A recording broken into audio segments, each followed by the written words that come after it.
그러나 그날과 그때는 아무도 모르나니 하늘의 천사들도 아들도 모르고 오직 아버지만 아시느니라. 노아의 때와 같이 인자의 임함도 그러하리라. 홍수전에 노아가 방주에 들어가던 날까지 사람들이 먹고 마시고 장가들고 시집가고 있으면서 홍수가 나서 그들을 다 멸하기까지 깨닫지 못하였으니 인자의 임함도 이와 같으리라. 그때 두 사람이 밭에 있음에 한 사람은 데려가고 한 사람은 버려둠을 당할 것이요, 두 여자가 맷돌질을 하고 있음에 한 사람은 데려가고 한 사람은 버려둠을 당할 것이니라. 그러므로 깨어있으라.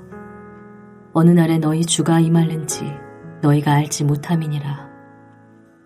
너희도 아는 바니 만일 집주인이 도둑이 어느 시각에 올 줄을 알았더라면 깨어있어 그 집을 뚫지 못하게 하였으리라. 이러므로 너희도 준비하고 있으라. 생각하지 않은 때에 인자가 오리라. 충성되고 지혜 있는 종이 되어 주인에게 그 집 사람들을 맡아 때를 따라 양식을 나눠줄 자가 누구냐? 주인이 올 때에 그 종이 이렇게 하는 것을 보면 그 종이 복이 있으리로다. 내가 진실로 너에게 이르노니 주인이 그의 모든 소유를 그에게 맡기리라. 만일 그 악한 종이 마음에 생각하기를 주인이 더디 오리라 하여 동료들을 때리며 술 친구들과 더불어 먹고 마시게 되면 생각하지 않은 날 알지 못하는 시각에 그 종의 주인이 이르러 어미 때리고 외식하는 자가 받는 벌의 차활이니 거기서 슬피 울며 이를 갈리라. 오늘 본문은 세상의 끝이 언제 일어나겠습니까? 라는 두 번째 질문에 대한 답입니다. 여기에 대한 예수님의 답변은 무엇입니까? 그 날과 그때는 아무도 모르며 심지어 인자이신 예수님조차 모른다고 말합니다. 오직 종말의 때를 결정하는 것은 하나님에게 달려있음을 강조합니다. 하나님만이 마지막 때를 결정하기에 여기에 어떤 예고라는 것이 있을 수 있을까요? 예고나 혹은 징조가 없기에 가까워지면 내가 준비하겠다는 것은 결코 있을 수 없는 일입니다. 어느 날 갑자기 이루어지기에 어느 누구도 예상할 수 없는 것이 바로 종말이라고 예수님은 말씀하고 계십니다. 그 예가 바로 노아의 때입니다. 노아 시대의 하나님은 심판을 경고했지만 언제 그 일이 일어날지 몰랐기에 당시에 사람들은 홍수 심판이 있는 그날까지 먹고 마시며 정신없이 살았습니다. 그러므로 어제와 똑같은 일상적인 생활 속에 어느 날 갑자기 찾아오는 것이 바로 종말입니다. 종말의 이런 특징은 오늘 본문 내에서 거듭거듭 강조되고 있습니다. 42절에 어느 날에 너희 주가 임할지 너희가 알지 못한다라고 말하고 있고, 43절에 등장하는 도둑의 비유에서도 예상치 못한 시각에 온다는 것을 강조합니다. 생각하지 않는 때에 인자가 오리라. 그리고 45절에서 51절까지 소개되는 충성되고 지혜 있는 종과 악한 종에 대한 이야기에서도 주님은 뭐라고 말씀하십니까? 생각하지 않는 날, 알지 못하는 시각에 그 종의 주인이 온다라고 말합니다. 그러므로 종말은 어느 누구도 예상할 수 없는 날에 갑자기 순식간에 임하는 사건입니다. 그 날이 언제 임할지 알아서 준비한다는 것은 불가능합니다. 종말의 이런 특징 때문에 예수님이 우리에게 요구하시는 것은 두 가지입니다. 첫째는 언제 인자가 임할지 모르기에 늘 준비하는 사람이 여기에 대처할 수 있다는 것입니다. 항상 준비되어 있는 사람이 선택을 받는 것입니다.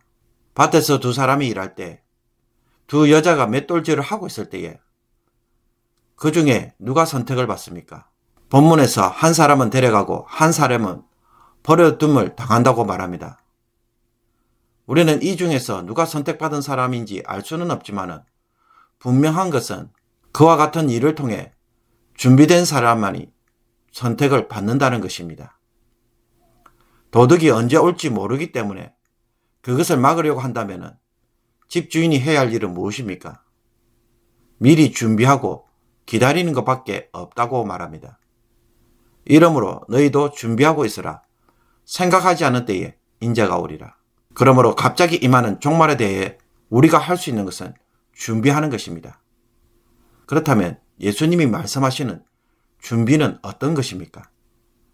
예수님은 충성되고 지혜로운 종과 악한 종의 이야기를 통해 그것이 무엇인지를 가르쳐 줍니다. 준비한다는 것은 주인이 올 때까지 자신에게 맡겨진 임무를 성실하게 하는 것입니다. 45절을 보면 충성되고 지혜 있는 종이 되어 주인에게 그 집 사람을 맡아 때를 따라 양식을 나눠줄 자가 누구냐?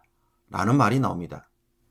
이 말뜻은 집을 잘 관리하도록 맡겼을 때 여러 종들을 잘 다스리고 제때 월급을 주는 등 집안 운영을 잘한 사람이 과연 누구냐라는 뜻입니다. 그 사람이 누구일까요?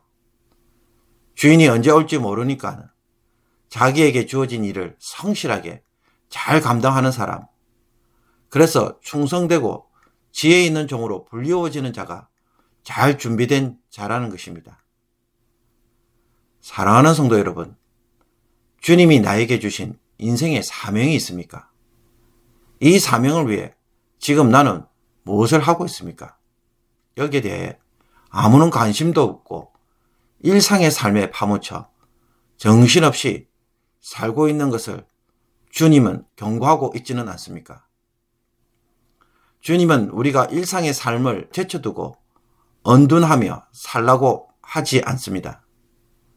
두 사람이 밭에서 일하고 두 사람이 맷돌을 갈고 있는 상황은 두 사람 모두 일상적인 일들을 하고 있음을 분명히 보여주고 있습니다. 노아가 홍수 심판의 말씀을 따라 방주를 지을 때 그는 아무것도 하지 않고 오직 방주만 지었을까요? 그 역시도 일상의 삶을 살지만 그러나 매일 일정 시간을 정해놓고 그는 방주 만드는 일을 하였을 것입니다. 우리 모두는 매일 바쁘게 살고 있습니다. 그러나 오늘 말씀에 따르면 주님이 드디어 오는 것처럼 정신없이 살지 말라고 말합니다. 아무리 바쁜 중에도 주님은 내가 교회를 위해 이웃을 사랑하기 위해 매일 일정 시간 기도하거나 봉사하는 시간을 가지기를 원하시고 계시는 것은 아닐까요? 매주일 교회 예배만 참석하는 것이 아니라 교회 머리 대신 예수님이 우리를 통해 하실 일들을 맡겨서 일주일 동안 준비하기를 원하시는 것은 없습니까?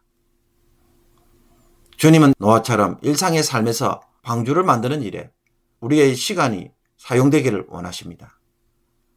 방주를 만드는 일이 있을 때 그것이 우리를 세상의 일에 휩쓸리는 것을 멈추게 하고 주님을 위해 구별된 삶을 만들어 줄 것입니다. 이것이 우리로 하여금 주인의 칭찬을 받게 할 것입니다.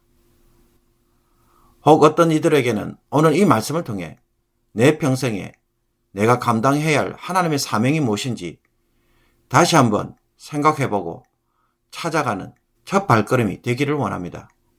성도는 교회를 통해 하나님이 하실 사명을 감당하도록 부름을 받았습니다. 사실 우리 모두는 설교를 통해 이미 여러 번 들었지만 내가 관심이 없다 보니 듣고 잊어버릴 경우가 허다하고 내가 아직 준비가 되어 있지 못하다 보니 들어도 깨닫지 못할 때가 많이 있습니다. 그렇다면 이제는 마음의 준비를 하고 여기에 대해 생각을 해보아야 할 때가 되지 않았을까요? 여기에 대해 성령 하나님이 무슨 말씀을 하실지 이 말씀이 여러분의 말씀이 되기를 원합니다. 뭔가 당장 해야만 하는 것이 아니라 이것을 가지고 성령에 도전하시는 음성을 듣기를 원합니다. 너는 지금까지 무엇을 하고 있었느냐? 라는 말을 하신다면 나의 대답은 과연 무엇이겠습니까? 기도드리겠습니다. 역사의 시작과 끝을 창조하신 하나님 아버지, 오늘도 하나님의 말씀이 나의 빛이 되고 능력이 되고 길이 되기를 원합니다. 말씀으로 오늘도 가르쳐 주옵소서. 주님이 언제 오실지 모르기에 늘 준비되게 하시며 주님이 주신 사명이 무엇인지 알고 행하는 저희들이 되게 하여 주옵소서. 성령 하나님이 종들을 통해 하시고자 하는 성령의 사역을 오늘도 깨닫게 하여 주시고 그 일을 행하는 삶이 되게 하여 주옵소서. 바쁜 스케줄에도 불구하고 주를 위해 의도적으로 빼어놓는 시간이 있게 하시며 주님을 기쁘게 하시기 위해 교회를 위해 우리의 시간을 오늘 드리게 하심으로 주님으로부터 칭찬받는 충성된 종, 지혜 있는 종이 되게 하여 주시옵소서. 오늘도 순종을 통해 복의 물줄기가 막히지 않고 흘러가는 복된 인생이 되게 하여 주옵소서. 예수 그리스도의 이름으로 기도하옵나이다. 아멘.